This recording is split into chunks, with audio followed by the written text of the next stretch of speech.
এই যে ভাই, দোকান বন্ধ করবেন বুঝি? হ্যাঁ দাদা, চলেই যাচ্ছিলাম। এই ঝড় বৃষ্টির মধ্যে তেমন আর বেচা বিক্রি হবে না। আমার আবার একটু শ্বশুর বাড়ি যেতে হবে। আচ্ছা, তা বেশ, কিন্তু আমার যে কিছু সদাই কেনার ছিল। তা আপনার কী লাগবে বলুন, আমি দিয়ে দিচ্ছি। এই নিন দাদা, আপনার সদাই। আচ্ছা ঠিক আছে, আসি দাদা। আমি অনেক এই ছোট্ট মুদিখানা দোকানটা চালাই। গত 5 দিন ধরে একটা বৃষ্টি পড়ে চলেছে। দোকানে তেমন কোনো খদ্দেরও নেই, তাই ভাবলাম দোকানটা তাড়াতাড়ি বন্ধ করে শ্বশুর বাড়ি চলে যাব। মায়ের বড় অসুখ, বউকে নিয়ে কালই আবার বাড়ি ফিরতে হবে। দোকানটা বন্ধ করে ভাবলাম বাজার থেকে একবার ঘুরে যাই, যদি কিছু পাওয়া যায়। যাক, যা পেয়েছি তা একেবারে মন্দ নয়। এক হাতে মিষ্টি আর ইলিশ মাছ, আর অন্য হাতে ছাতা নিয়ে চললাম শ্বশুর বাড়ির উদ্দেশ্যে।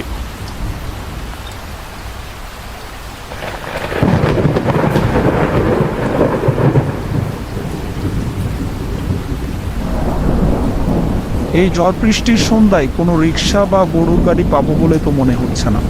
আচ্ছা, একটু দাঁড়িয়েই দেখি, যদি কিছু পাওয়া যায়। কিছুক্ষণ পর দেখলাম একটা রিক্সা এদিকেই আসছে। এই যে ভাই, এদিকে এদিকে। কোথায় যাবেন বাপু? যাবো তো শাপলা দিকে। যাবে? সেখানে তো সন্ধ্যেবেলা কোনো গাড়ি যায় না বাবু, ওদিকে রাস্তা খুবই খারাপ। আপনি সামনে বটতলা পর্যন্ত যেতে পারবেন, তারপর বাকি পথটুকু আপনাকে হেঁটেই যেতে হবে। হেঁটে যেতে হবে? আচ্ছা চলো, বাকি পথটুকু না হয় হেঁটেই যাব। ঠিক আছে, উঠে বসুন। রিক্সায় উঠে বসলাম। রিক্সা চলতে শুরু করলো। আকাশটা ঘন কালো মেঘে ছেয়ে গেছে, সাথে গুড়ি গুড়ি বৃষ্টি, কখনো বা দেখা মেলে বজ্রপাতের। কিছুক্ষণ পর এসে পৌঁছলাম বটতলায়। বটতলা আসতেই রিক্সাওয়ালা বললেন, বাবু নামুন, বটতলা এসে গেছি। ঠিক আছে তাহলে চললাম আমি। সাবধানে যাবেন বাবু, ওই জঙ্গলের মাঝে মধ্যে সেখানে ডাকাত পড়ে, সাথে ভয় তো আছে। আর তার গাছের সামনে দিয়ে যেতে পিছন থেকে কেউ ডাকলে পিছনে ফিরে তাকাবেন, তাকালে আপনার বিপদ হতে পারে। রিক্সাটি আমার চোখের সামনে দিয়ে চলে গেল। হাতে মিষ্টি আর মাছ নিয়ে সামনের দিকে হেঁটে চলেছি। গাঢ় অন্ধকার এসে ঢুকে পড়েছে গাছপালায় ঘেরা জঙ্গল আর ঘরবাড়ির ঘুলিকুচিতে। এ সময় এখানে বিদ্যুতের দেখা মিলে না বেশিরভাগ দিন, তাই এখানকার জীবনযাত্রায় হারিকেন বা কুপিবাতি একমাত্র ভরসা। অন্ধকার ভেদ করে গাছপালার ফাঁক গলে বিচ্ছিন্ন বাড়িগুলোতে হারিকেনের টিমটিমে আলো চোখে পড়ে থেকে থেকেই।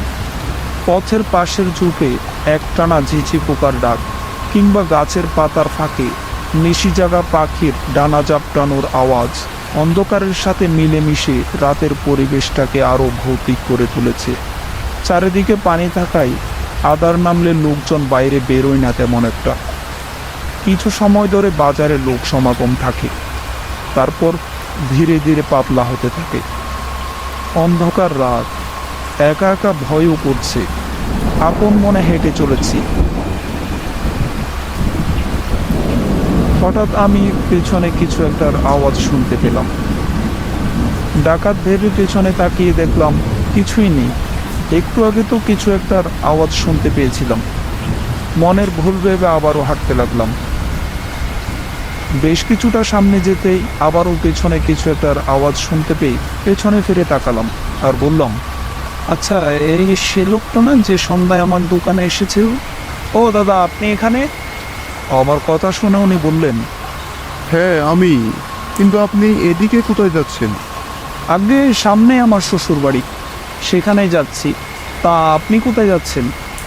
আমার বাড়ি সামনের গ্রামে, চলুন একসাথে যাই। চলুন চলুন, যাওয়া যাক। লোকটার কথা শুনে মনে একটু স্বস্তি এলো। যাক বাবা, পথ চলার জন্য একজন সঙ্গী তো পাওয়া হলো। লোকটার সাথে কথা বলতে বলতে হেঁটে চললাম। দূরের বাড়িগুলো আর বড় বড় গাছ মনে কেমন যেন একটা ভয় দড়িয়ে দিচ্ছে। পুকুরের উল্টো পাশে ছাড়া বাড়িগুলোর দিকে তাকাতেই ভেতরটা কেমন যেন কেঁপে কেঁপে উঠছে। কেবলই মনে হচ্ছে ওখানকার ঘুটঘুটে অন্ধকার ভেদ করে এখনই বেরিয়ে আসবে যেন ভূতের দল। কিছুক্ষণ পর পর পেঁচার ডাক ভয়ের মাত্রাটাকে আরো দ্বিগুণ বাড়িয়ে দিচ্ছে। আচ্ছা, বলছি এই রাস্তাটা নাকি ভালো নয়, মাঝে মধ্যে নাকি এখানে ডাকাত পড়ে। আপনি কি কিছু জানেন এ বিষয়ে? তা ঠিকই বলেছেন বটে, সামনের রাস্তাটা সত্যি ভয়ানক। দুজন কথা বলতে বলতে হেঁটে চললাম। হঠাৎ করে আমার পাশে থাকা লোকটি বললেন, আচ্ছা আপনি যান, তবে সামনে আমার বাড়ি, আমি আসি। আচ্ছা ঠিক আছে, যান তাহলে।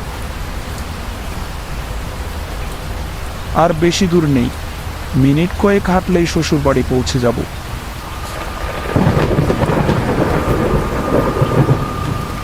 হাঁটতে হাঁটতে সামনে বড় দুটো তাল গাছ।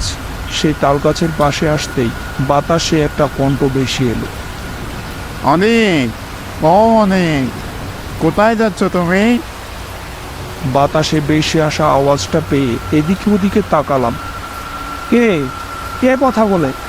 আমার কথার জবাবে একটা আওয়াজ এলো। তোর হাতে থাকা মাছটা আমার খুব পছন্দ হয়েছে, মাছটা আমায় দিয়ে যা। কিন্তু কে আপনি? সামনে আসুন। ঠিক তখনই পেছন থেকে কেউ একজন আমার কাঁধে হাত রাখলো। আমি পেছনে ফিরে তাকাতেই দেখলাম সেই লোকটা। কি ব্যাপার, আপনি এখানে দাঁড়িয়ে আছেন যে? চলুন চলুন, আমি আপনার সাথে যাচ্ছি। কিন্তু আপনি তো একটু আগে বাড়িতে চলে গেলেন, আবার ফিরে এলেন যে বরং। কোথাও যাবেন নাকি? সেটা না হয় বুঝবেন পরে, চলুন চলুন। কথা মতো সেখান থেকে হাঁটতে লাগলাম। আর মনে মনে ভাবতে লাগলাম, লোকটা বেশ অদ্ভুত তো। মনে একটু সন্দেহ হলো। হঠাৎ করে আমার চোখ গেল লোকটার পায়ের দিকে। এ কি, ওনার পা উল্টো দিকে কেন? এটা দেখে ভয়ে কাঁপতে কাঁপতে বললাম, কে কে কে আপনি? আমার কথা শুনে সেই লোকটা হা হা করে হাসতে হাসতে বললেন, শেষ বেশ তবে তুই চিনেই ফেলনি। এ বলে নিজের রূপ বদলে ভয়ঙ্কর রূপে আসলেন তিনি। কি বিভৎস চেহারা, উস্কো উস্কো চুল, চোখ দুটো সাদা ভেটভেটে। তার গা থেকে পচা মাংসের বিশ্রী গন্ধ বাতাসে ভেসে আসছে। হতভম্বের মতো কিছুক্ষণ চেয়ে রইলাম তার দিকে। আমি আমি কাঁপতে কাঁপতে বললাম, কি চান আপনি? আমার পেছনে কেন লেগেছেন? লোভে অনেক লোভে, তোর কাছে থাকা মাছ আর মিষ্টিটা আমার খুব পছন্দ হয়েছে, ওগুলো আমায় দিয়ে যা। এইসব আমি আপনাকে কেন দেব? আমায় যেতে দিন, আমায় যেতে হবে। আমার কথায় কোনো তোয়াক্কা না করে একটা লম্বা হাত বাড়িয়ে আমার হাতে থাকা মাছটা নিয়ে আমার এই চোখের সামনে খেতে লাগলো। মিষ্টির হাড়িটা হাত থেকে পড়ে গেল ধপাস করে। সামনে ঘোর বিপদ বুঝতে পারছি। এই মুহূর্তে পালিয়ে না গেলে নিজের প্রাণ বাঁচানো মুশকিল হয়ে যাবে।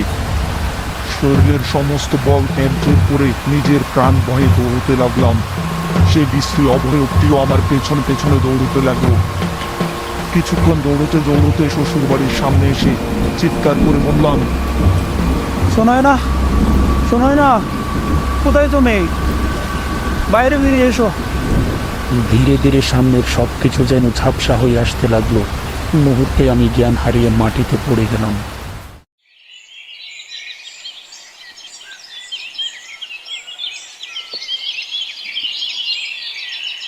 পরদিন সকালবেলা আমার জ্ঞান ফিরতে আমি দেখলাম আমার পাশে আমার শ্বশুর বসে আছে।